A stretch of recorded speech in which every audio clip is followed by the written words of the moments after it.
Remember these guys? White men are not allowed to assemble and celebrate Australia Day on Australia Day, and this is the tyranny that we live in. On Australia Day this year, the National Socialist Network, a band of guys dressed in black who proclaim themselves to be true Australian patriots but are actually quite into Adolf Hitler, showed up in Sydney and attempted to hold public rallies. It became a political drama, with the local cops and politicians uniting in scorn at the idea multicultural, tolerant Sydney on a relaxed public holiday was a good place to spruik fascism. In New South Wales, the police have the right to take off your balaclava, to expose you and your identity so that everyone you know, your family, your friends, your employer, your co-workers will know that you're a racist. Extremist groups like this do a lot of their communication with members on encrypted chats, within apps and websites. But that's for the people who are already on board. If you're in the business of recruiting new members, you need to be on the public-facing platforms. And that means Facebook and X. When I search for the National Socialist Network or its leader Tom Sewell on Facebook, I get a grey screen interrupting my search with this message. Are you sure you want to continue? The term you searched for is sometimes associated with activities of dangerous organisations and individuals, which isn't allowed on Facebook. It's clear social media platforms are attempting to show they're really trying to stop extremism. But that's all on Facebook's own terms. What the government wants is to compel it to do things the official way. Early last year, X was fined for ignoring a transparency notice from the Australian eSafety Commissioner, Julie Inman-Grant. Social media platform X, formerly known as Twitter, has been hit with a $610,000 fine by Australia's eSafety Commissioner. X requested the fine be reviewed by the court, and Inman-Grant took the opportunity to kill two birds with one stone, slapping X with a civil case that ran at the same time. The court is still deliberating on that, but it raises a big question. How hard is the Australian government willing and able to go in policing the social media giants that dominate our lives?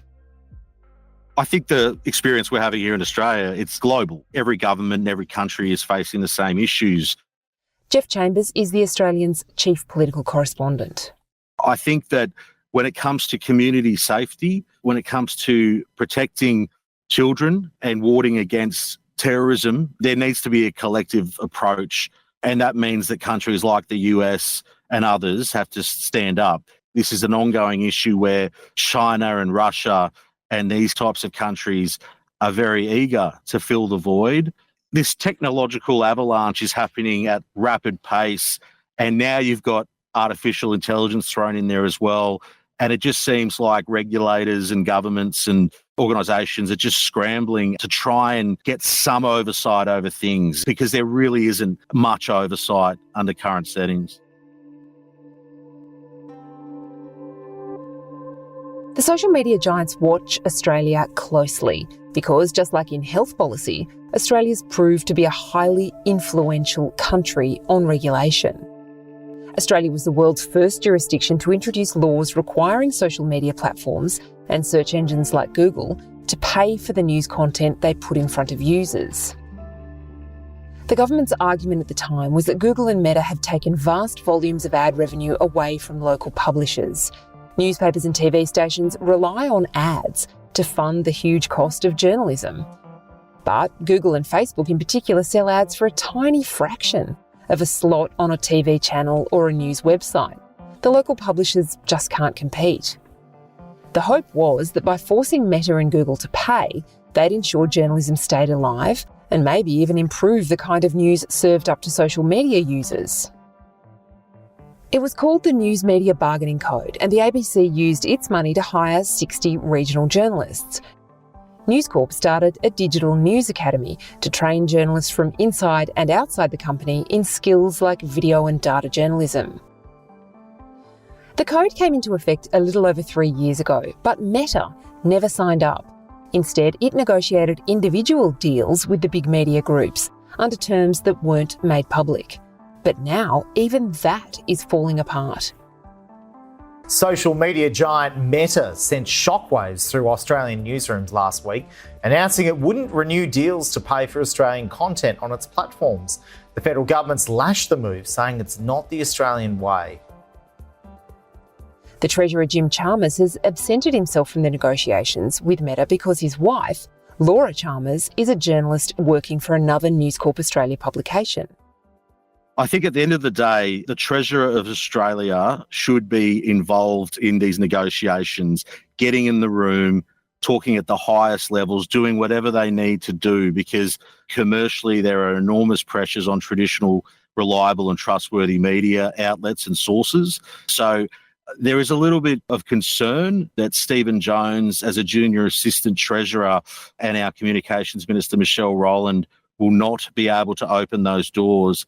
And if it's not Jim Chalmers, then the Prime Minister, Anthony Albanese, needs to step up to the mark, because Josh Frydenberg, who Labor credits with getting these deals done, his message has been really strong in the fact that at the highest levels of government, they have to be talking to the highest levels of these tech companies and making it explicitly clear that there would be ramifications for them, and that they are also open to making deals and working with them to get the best outcome for everyone. And I think there is a bit of anxiety that the government isn't taking it as seriously as they should be. Jeff, you've spoken to Julie Inman-Grant, the eSafety Commissioner. What's she got to say about the steps that she's taking now? So last year they sent a raft of notices out in relation to child sexual exploitation and abuse material, and the new round of notices are in relation to terrorism and violent extremism. And those notices have been sent to 6 big tech companies in Google, Meta, X, WhatsApp, Telegram, and Reddit. And they've been given a 49-day window to report on steps that they're taking to protect Australians from this type of material and activity. And from my information, if X continues down this route and they lose that federal court case, they're facing potentially tens of millions of dollars. And for some of these big tech companies, they can probably afford that, but the pressure is really being exerted in terms of their reputations. And if a company like Google has responded more proactively, because they're worried that advertisers and users may walk away from those platforms if this type of unfettered activity is allowed to exist. How much power does the Australian government actually have, though, Jeff? These companies are extremely litigious. They've got huge profits on which, as we know, they don't pay a lot of tax, with which they can pay for lawyers to challenge everything the Australian government does. Does the Australian government have the ability to force them to comply? No, I mean, at the end of the day, we're a very small market for these tech giants, and they're banking on the fact that they have a very committed audience who wish for that platform to continue and exist the way that it does. But look, it's positive that the eSafety Commission is trying to use the levers that they have to exert pressure from a domestic standpoint.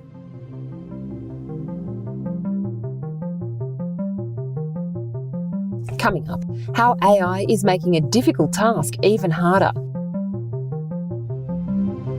Don't forget, our subscribers get breaking news alerts direct to their phones, newsletters and access to special events. Check us out at theaustralian.com.au, and we'll be back after this break.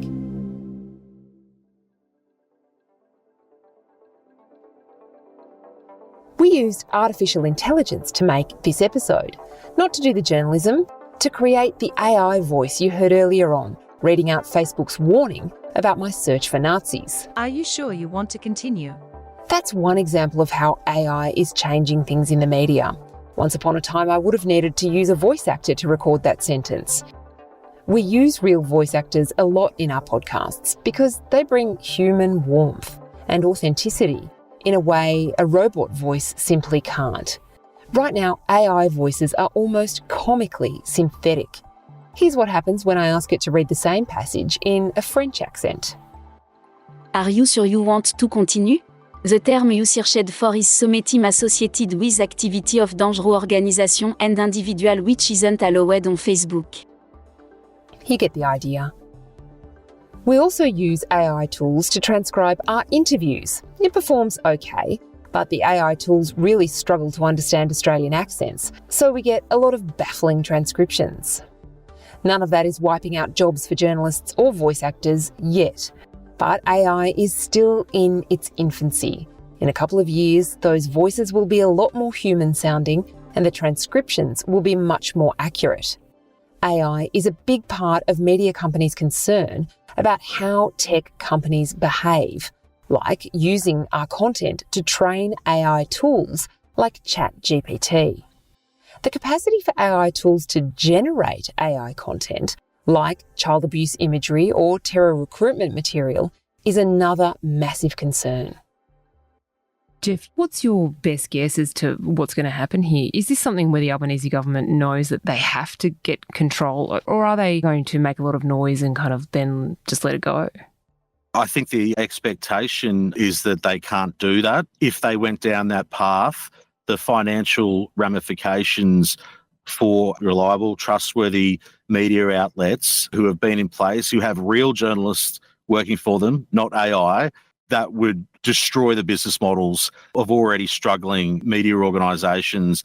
And it's not just in this space. I think whether it's these companies paying tax and the dangers of what the kind of content that these companies are not getting control of, if we have, God forbid, a major terrorist attack or an awful links to a pedophile ring and not enough was done, I think the public would be very, very angry. Jeff Chambers is The Australian's chief political correspondent. You can read this and all the nation's best journalism anytime at theaustralian.com.au.